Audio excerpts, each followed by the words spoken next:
Halo Sobat Film, gimana kabarnya? Kali ini kita akan membahas alur cerita film yang berjudul Escape from Death. Film ini dirilis pada tahun 2011 dan bergenre action. Menceritakan tentang seorang bernama Mike. Dia mendapat ketidakadilan. Dia dituduh telah membunuh dan dimasukkan di penjara paling berbahaya di dunia. Film ini merupakan film penjara terbaik yang digarap oleh dua negara. Oke, kita masuk ke alur ceritanya.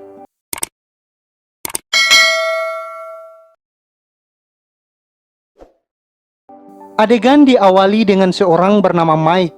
Setelah kematian saudaranya, Mike datang ke Amerika. Dia berniat mengklaim asuransi kematian adiknya. Saat ini dia sedang bersiap untuk pergi ke sebuah perusahaan pengolahan karet bekas tempat adiknya pernah bekerja. Dalam perjalanan dia singgah di sebuah toko untuk membeli palu sebagai souvenir untuk keluarga adiknya.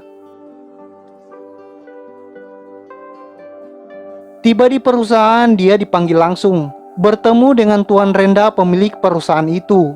Hi, bring him in. Who are you? Huh? I'm Nicholas Kovacs. Di sini Mike mengutarakan niatnya. Dia datang untuk mengambil uang santunan kematian adiknya dari perusahaan. Kemudian dia akan pergi. Tapi bukannya dikasih uang, dia malah ditertawai dan dipermainkan. Bahkan kemudian dia diseret keluar dan dikeroyok. Tapi di situ dia melawan balik. Di dalam perkelahian itu seseorang menembaknya, namun pelurunya malah mengenai temannya sendiri. Beberapa saat kemudian polisi datang. Dia pun dimasukkan ke dalam penjara. Namun kemudian datang dua orang detektif yang bernama Langley dan Borelli. Mereka ingin mengajaknya untuk bekerja sama. Menurut detektif ini, adiknya yang telah meninggal terhubung dengan jaringan narkoboy, sehingga mereka tertarik untuk memutus rantai penyebaran narkoboy. Jadi dia akan menjadi informan kedua detektif ini ketika ada di penjara. Awalnya dia menolak, tapi ketika mengetahui kebenaran di balik kematian adiknya, bahwa adiknya dibunuh, keinginan untuk balas dendam membuatnya tidak punya pilihan lain. Dia pun dibawa ke penjara paling mematikan bernama Pleasant Hill. Di kantornya, Warden Jack memonitor siapa saja yang baru masuk penjara. Tujuannya tentunya agar bisa mengajak kerjasama dengan siapa saja yang masuk penjara. Warden Jack adalah salah satu pejabat penguasa penjara ini. Sebelum masuk ke sel, seseorang memperingatkannya bahwa terima saja, jangan melawan. Tapi terlihat kalau saat itu dia tidak mengerti. Ketika tengah malam sipir penjara datang. Rupanya semua tahu, setiap napi baru saat tengah malam sipir penjara datang dan memberikan perkenalan padanya. Terlihat napi lain menanggapi dengan berbeda-beda. Besok paginya Warden Jack datang dan menawarkan minuman padanya. Tentu saja ini adalah rayuan untuk mengajak Mike bekerja sama. Dia kemudian memberikan beberapa aturan dasar dalam penjara ini. Dia sangat senang setelah Mike mengatakan bahwa semua bisa dimengerti. Di ruang makan, Mike yang masih baru terus berjalan karena bingung mau duduk di mana. Tapi seseorang memanggilnya untuk duduk di mejanya. Di sini dia berkenalan dengan tahanan lain seperti Bud, Papi, dan Tex. Sedangkan di meja yang lain dipimpin oleh Bunyan. Bunyan merupakan antek dari kepala sipir. Makanan di meja ini lebih mewah dari meja lain. Dia juga mendapat perlakuan khusus dari kepala sipir. Saat sore hari, para napi ini keluar halaman untuk bekerja. Halaman ini dijaga dengan ketat. Masing-masing mereka diberi tugas. Terlihat Mike dan Wizard ditugaskan untuk memindahkan karung ke tempat lain. Wizard adalah seorang yang aneh. Dia dijuluki manusia dari planet lain atau si penyihir. Sambil terus bekerja, mereka bercakap-cakap. Karena merasa cocok dengan Mike, Wizard sempat mengucapkan sebuah rahasia. Dia menunjuk ke sebuah gedung yang bernama Gedung D. Menurutnya di bawah gedung itu ada sebuah terowongan yang mengarah ke hutan sejauh ratusan yard. Dia mengetahui terowongan itu sejak lama, sewaktu tempat ini masih rumah sakit jiwa. Saat itu dia sering melihat mayat yang dikeluarkan dari gedung D, karena dulu gedung D adalah kamar mayat. Kemudian tiba waktu istirahat. Waktu istirahat ini digunakan oleh Bunyan untuk menantang Chani, karena Chani mengumpulkan kawan-kawan untuk menguasai sel blok 13. Perkelahian pun tak dapat dihindari. Para sipir tidak berusaha menghentikan perkelahian. Mereka bahkan memasang taruhan untuk mendapatkan penghasilan dan hiburan.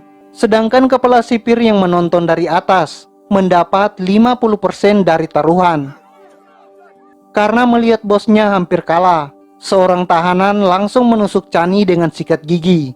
Akibatnya kedua pihak saling menyerang. Situasi pun mulai kacau. Karena situasi sudah tak terkontrol, seorang penjaga melempar bom asap. Pengawas menara memberikan tembakan peringatan. Setelah keadaan terkendali, para napi ini berbaris masuk ke sel masing-masing. Hari berikutnya para napi kembali bekerja. Mike dan Greenhorn bertugas mengangkat karung tanah ke mobil. Karena tidak hati-hati, Greenhorn malah menjatuhkan karung tersebut. Mereka terkejut setelah sebuah paket misterius muncul dari dalam karung. Untungnya tidak ada petugas yang memperhatikan mereka, sehingga mereka kemudian cepat-cepat memasukkan kembali paket itu ke dalam karung plastik. Setelah pekerjaan selesai, para napi masuk ke sel masing-masing. Mike diberitahu bahwa dia kedatangan tamu. Ternyata tamu tersebut adalah detektif Borelli. Dia mengunjungi Mike hanya sekedar untuk menanyakan situasinya saat ini. Sementara mereka berbicara, Warden Jack juga mendapat laporan dari Deputi Warden Bright di kantornya. Ia mengatakan bahwa selama ini mereka telah salah menilai Mike. Di berkasnya tertulis dia dituduh atas percobaan pencurian mobil, sementara kasus sebenarnya adalah percobaan pembunuhan. Seseorang di kantor polisi pasti sudah mengubah kasusnya. Dia juga mengatakan bahwa orang yang mengajukan tuntutan adalah Albert Renda. Tentu saja Warden Jack tahu persis siapa Albert Renda. Karena mulai khawatir malam harinya, Warden Jack langsung menemui Albert Renda. Dia menanyakan kasus Mike. Ternyata orang yang menghabisi Lavo adalah Albert Renda. Ia terpaksa melakukan itu karena Lavo tahu operasi mereka dan ingin ikut campur. Lavo adalah adik dari Mike. Siapa sangka kakaknya akan datang untuk mengusut kasus ini. Mendengar ini, Warden Jack sangat marah karena selama ini dia tidak tahu bahwa Albert Renda punya masalah dengan Lavo. Mulai malam itu, Warden Jack memutuskan untuk kerjasama dengan Albert Renda. Malam itu juga di sel blok 13, Greenhorn dikejar dan disiksa oleh petugas sampai dia jatuh dari lantai atas sel dan tewas. Jasadnya diurus pada pagi harinya. Setelah para napi dikeluarkan dari selnya masing-masing, tahanan lain pergi bekerja di halaman, sedangkan Mike disuruh membersihkan sisa-sisa darah di lantai. Sementara dia bekerja, Warden Jack dan Warden Bright datang memperingatkannya bahwa kemalangan bisa saja terjadi saat kau tidak mematuhi perintah. Dia juga mulai merayu Mike. Dia mengatakan bahwa dia membutuhkan tenaga dari orang dalam seperti Mike. Dia berjanji akan mengurangi masa hukumannya. Jika saatnya tiba, Mike bisa bekerja dengannya dari luar penjara. Selain itu, dia juga mulai memprovokasi hubungannya dengan detektif Borelli. Jadi pilihannya hanya dua, bekerja dengannya atau terkubur di bawahnya. Masuknya Mike di penjara ternyata membawa dampak besar bagi Warden Jack dan koleganya. Beberapa koleganya datang menemui Warden di kantornya. Salah seorang koleganya yakin bahwa Mike mempunyai koneksi dengan kepolisian. Mereka tidak suka dengan itu dan memberikan waktu 48 jam kepada Warden Jack untuk menyelesaikan masalah ini. Saat tengah malam, Bunyan dibangunkan dari selnya. Dia disuruh menghadap kepala sipir. Di situ dia dijamu dengan setumpuk hidangan mewah. Bunyan tahu bahwa ketika kepala sipir menjamunya seperti ini tentunya ada maksudnya. Kepala sipir menyuruhnya menghabisi Mike, walaupun maksud sebenarnya adalah ingin melihat siapa yang lebih kuat antara Mike dan Bunyan untuk dijadikan sebagai anak buahnya. Pagi saat sarapan, Bunyan mulai melaksanakan siasatnya. Dia berjalan dengan memegang piring makanannya sambil bersiul. Tiba di dekat Mike, dia sengaja menjatuhkan makanannya dan menyalakan Mike. Di luar dugaan, Mike bangkit dan menantang Bunyan. Mike sudah terlalu jengkel dengan kelakuan Bunyan selama ini. Dia mengatakan bahwa Bunyan sangat ceroboh, tuli dan juga bodoh, bahkan menginjak makanan Bunyan yang jatuh. Bersiap untuk berkelahi, anak buah Bunyan juga ikut nimbrung dan mengelilingi Mike sambil menjulurkan lidahnya. Tiba-tiba Mike mengangkat sikunya dan mengenai dagunya. Emosi Bunyan meledak, tapi petugas cepat bertindak sebelum mereka berkelahi. Saat keluar untuk bekerja, Bunyan sudah menunggunya. Dia kemudian memukul Mike dan perkelahian pun terjadi. Mike mengunci Bunyan dengan rantai. Kepala sipir memberi kode kepada Mike agar membunuh Bunyan, tapi Mike tidak melakukannya. Dia tidak mau mengikuti keinginan kepala sipir dan melepaskan Bunyan.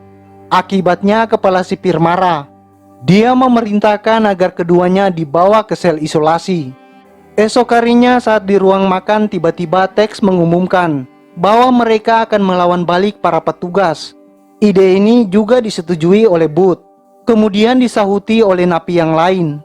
Mereka akan merubah kebiasaan buruk yang ada di penjara ini. Di selnya, Mike didatangi oleh dokter. Sementara di sel lain tidak jauh dari situ, Bunyan meminta tolong kepada petugas. Dia berpura-pura tidak bisa bernapas. Ketika petugas itu datang, dia melumpuhkan petugas itu, mengambil kunci dan keluar sel. Di saat yang sama di tempat lain, seperti sudah direncanakan, Tex juga berpura-pura batuk. Ketika petugas datang, dia memukul petugas itu, dan kekacauan pun dimulai. Dokter yang akan memeriksa Mike ternyata punya niat jahat. Dia akan menyuntik mati Mike. Tapi sebelum niatnya terlaksana, Bunyan datang dan membebaskan Mike. Kemudian mereka melarikan diri. Sementara di kantornya, kepala sipir mengawasi kekacauan itu dari kamera pengawas. Dia memerintahkan bawahannya untuk membunuh Mike dan Bunyan. Ini karena mereka berdualah sumber kekacauan ini. Mike dan Bunyan terus berlari, ingin keluar dari penjara lewat sebuah pintu di gereja. Tapi ternyata pintu itu dikunci dan kuncinya dipegang oleh sipir. Mau tak mau, mereka harus berhadapan dengan sipir ini untuk merebut kunci. Setelah berhasil melumpuhkan sipir, Mike dan Bunyan membuka gudang senjata. Mereka memilih senjata yang akan digunakan untuk melawan sipir penjara. Sementara di bagian yang lain, perkelahian antara petugas dan napi semakin tak terkendali. Itu disaksikan terus oleh kepala sipir di ruangannya. Karena situasi semakin tak terkontrol, kepala sipir memutuskan untuk lari. Para tahanan ini sudah mulai menembus halaman penjara. Wizard adalah yang pertama. Dia yang dijuluki manusia dari planet lain, memerintahkan petugas untuk membuka portal. Ini agar dia bisa keluar. Sayang sekali dia tewas setelah terkena tembakan. Kejadian itu disaksikan oleh Mike dan Bunyan. Mike akhirnya memutuskan keluar duluan. Terjadilah kontak senjata antara petugas dengan mereka. Kekacauan di penjara ini rupanya sudah diketahui pihak kepolisian. Mereka mengirim tim SWAT lewat helikopter. Mike dan Bunyan terus mencari terowongan yang pernah dibicarakan Wizard. Tiba di sebuah ruangan, mereka membagi tugas. Bunyan terus berjalan dan tiba di sebuah ruangan yang terdapat pintu di kedua sisinya. Setelah berpikir sejenak, akhirnya dia mengetahui bahwa terowongan yang dibicarakan Wizard ada di depannya, tapi sudah ditembok. Sebelum dia membobol tembok itu, kepala sipir datang dan menembak kakinya. Sebelum kepala sipir ini bertindak lebih jauh, Mike datang dan menembak kepala sipir. Dia pun terluka. Karena sudah tersudut, kepala sipir mencoba menghasut Mike, tapi tidak berhasil. Tembakan Mike berikutnya bukan saja melubangi badan wanita itu, tapi juga membobol tembok.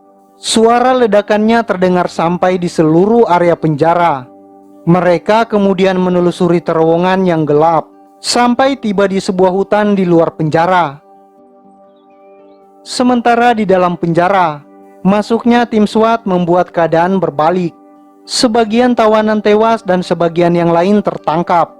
Tim SWAT memerintahkan agar para napi menyerah, tapi Tex terus maju dan ingin bernegosiasi. Dia meminta agar semua stasiun berita besar dan gubernur didatangkan.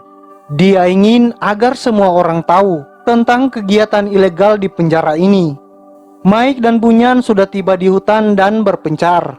Ini dilakukan agar petugas sulit untuk melacak mereka. Mike yang sudah merasa bebas kemudian mengunjungi makam adiknya. Di tengah santainya dia berjalan, tiba-tiba 3 mobil polisi datang. Dia panik dan berusaha melarikan diri, tapi mobil polisi itu sudah mengepungnya, sehingga tidak bisa lagi melarikan diri. Terpaksa dia angkat tangan dan 2 orang keluar dari mobil polisi. Mereka adalah agen Langley dan detektif Borelli. Mike yang merasa akan kembali ke penjara sangat kaget. Agen Langley mengatakan bahwa dia tidak akan kembali ke penjara. Dia sekarang jadi orang bebas. Semua tuntutan terhadapnya sudah dicabut. Kemudian agen Langley mengeluarkan sebuah alat. Dia menyuruh Mike menempelkan ibu jarinya di alat itu. Terlihat di dalamnya sebuah angka. Ini adalah hadiah atas jasanya membungkam pemasok besar narkoboy. Bukan itu saja, agen Langley juga menawarkan pekerjaan kepada Mike, tapi Mike masih harus memikirkannya. Kemudian Mike mendatangi kantor Albert Renda. Dia menariknya dengan tali. Dia membawa Albert Renda ke sebuah mesin. Ini seperti yang pernah Albert Renda lakukan pada adiknya. Dengan kata-kata yang pernah diucapkan Albert Renda kepadanya, bahwa kecelakaan bisa terjadi kepada siapa saja. Film pun tamat. Pesan moral dari film ini, jika ingin cepat sukses dan kaya harus masuk lebih dulu. Sampai jumpa di alur cerita film berikutnya.